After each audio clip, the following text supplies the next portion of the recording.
Properties in SoapUI Part 1. This is Lecture 20 of Section 5. Let's begin.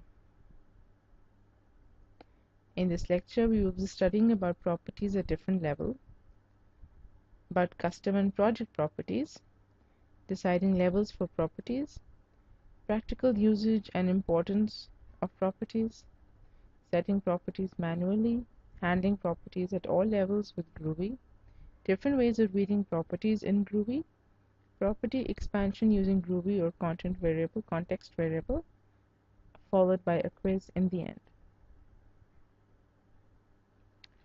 First of all, properties at different levels.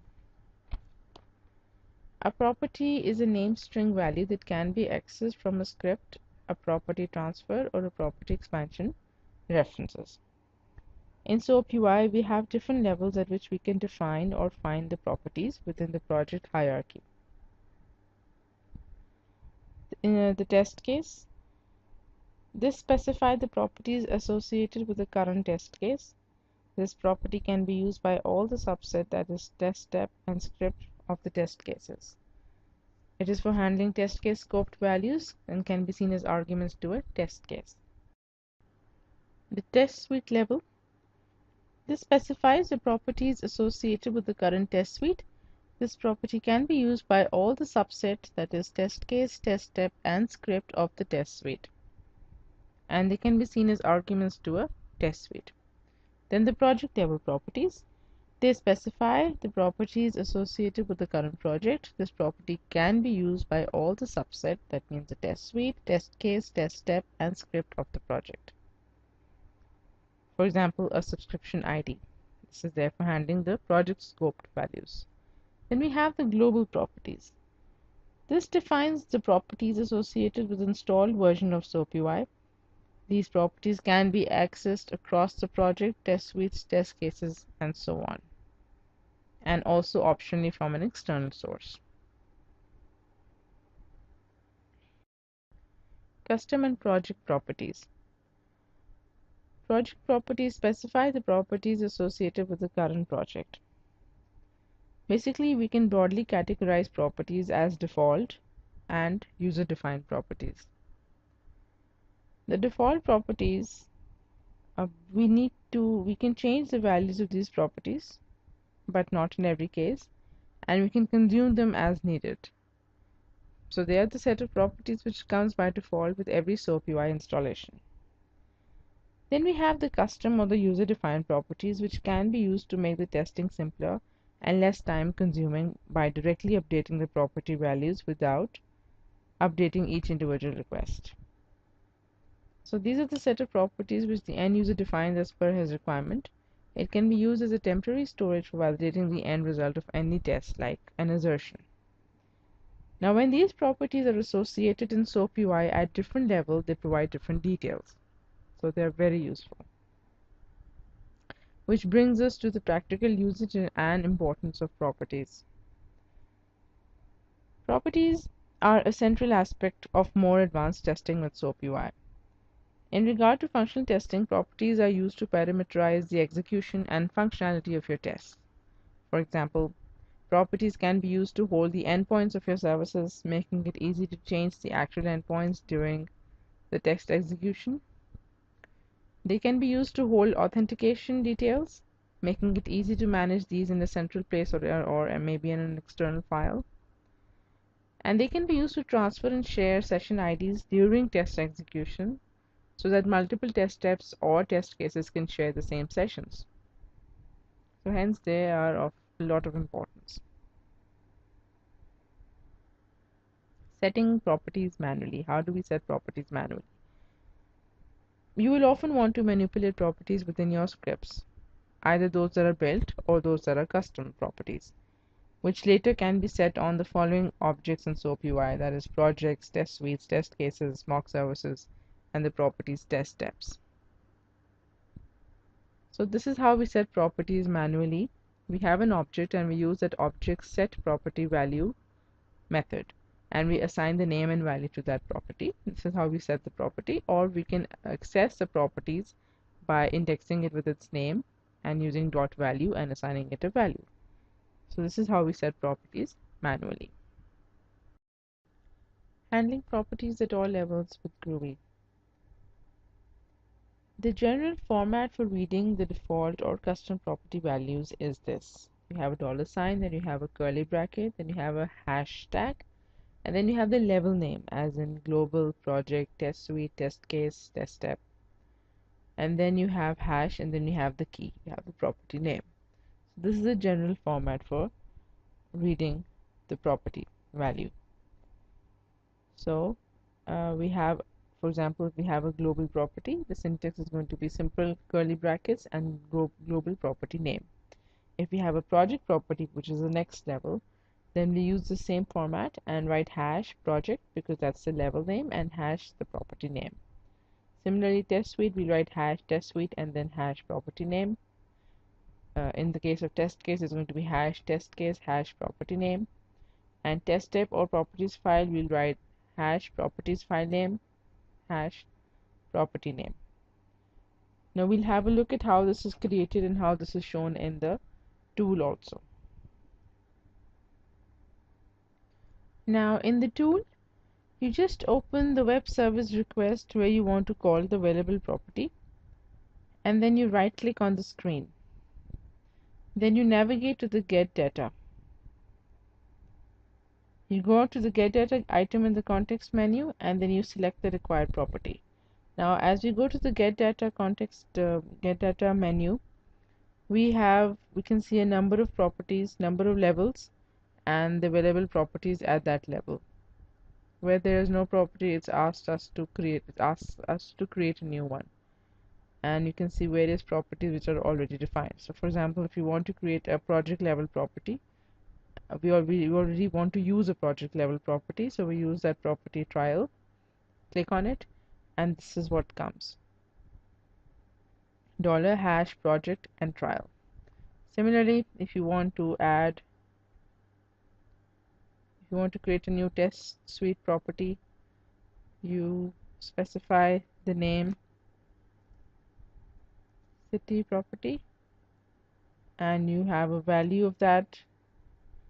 So for example, if you want to write Lahore, click OK. So then we have a test suite property and the name of the property is city.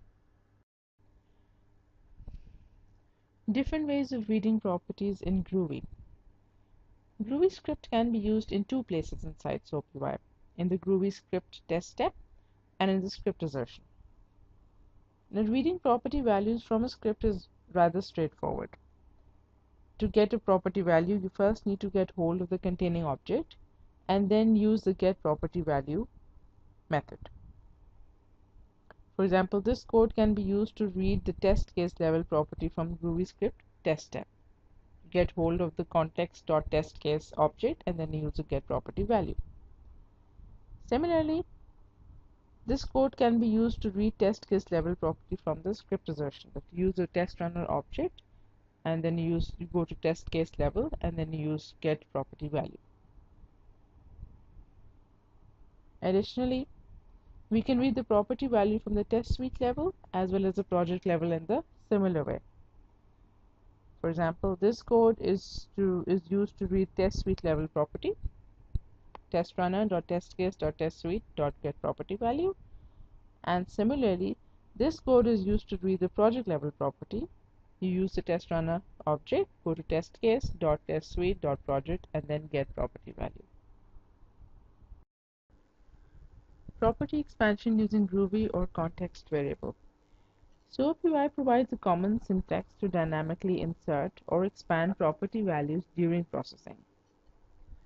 Now the syntax to that is this. We have a scope and then we have the property name, and that is followed by an XPath expression.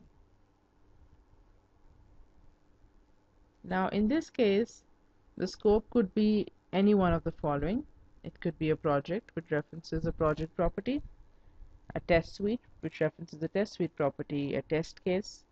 It could be a mock service, which references a mock service property in the containing mock service. It could be a global, which references a global property. It could be system, and it could be an environment property. Now, just a mental note. The global properties can be found when you click on File and you go to Preferences and you go to Global Properties. And the system properties can be found when you go to Help and then you go to System Properties. So if no scope is specified, the property is resolved like this, that you check that the current context, for example, the test run context for a property with a matching name. Then you check for a matching global property, and then you check for a matching system property in the ways that I just told you.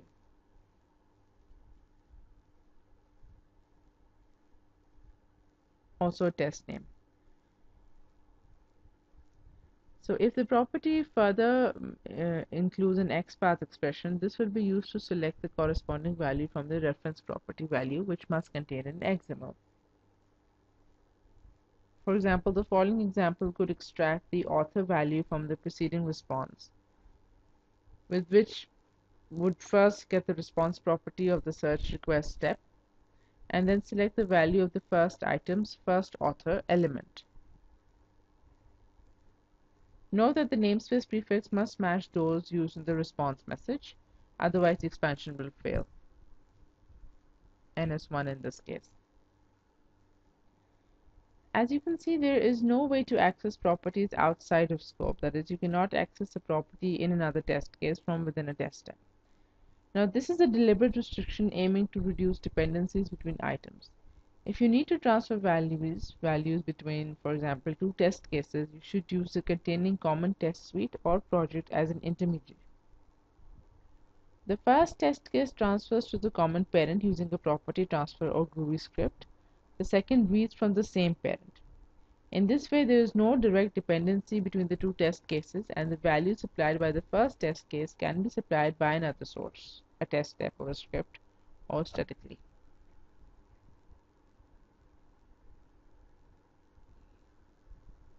Now, following functions can be used to read properties in SoapUI project. Project property value equals to context.expand from a project property. Project property value can be, you can get it from a test case. You can get the project property value from a test suite. This is how you can read properties in SoapUI project. Now it's time for a quiz. Question number 1. What is the difference between custom and default properties?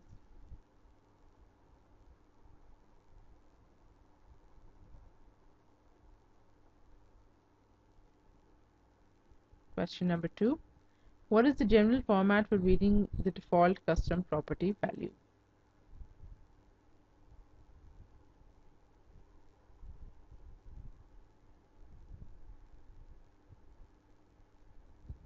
Answer to question number 1. Default properties, these are the set of properties which comes by default with every SoapUI installation, and custom properties are the user-defined properties which are defined as per the user's requirement. They can be used as temporary storage for validating the end result of any test, much like an assertion. And the answer to question 2 is that this is the format. We have a $sign, then you have a curly bracket, then you have a hash, you write the level name, and then you have a hash, and then you write the property name or the key of the property, and then you close it with a curly bracket. Question number 3. Groovy script can be used in which two places inside the SoapUI tool?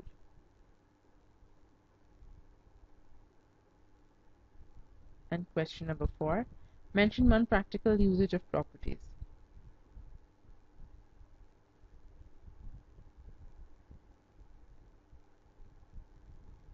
Answer number 3 is that it can be used in a Groovy script test step and can be used in a script assertion. And answer to question number 4 is properties can be used to hold authentication credentials, making it easy to manage these in a central place or in an external file.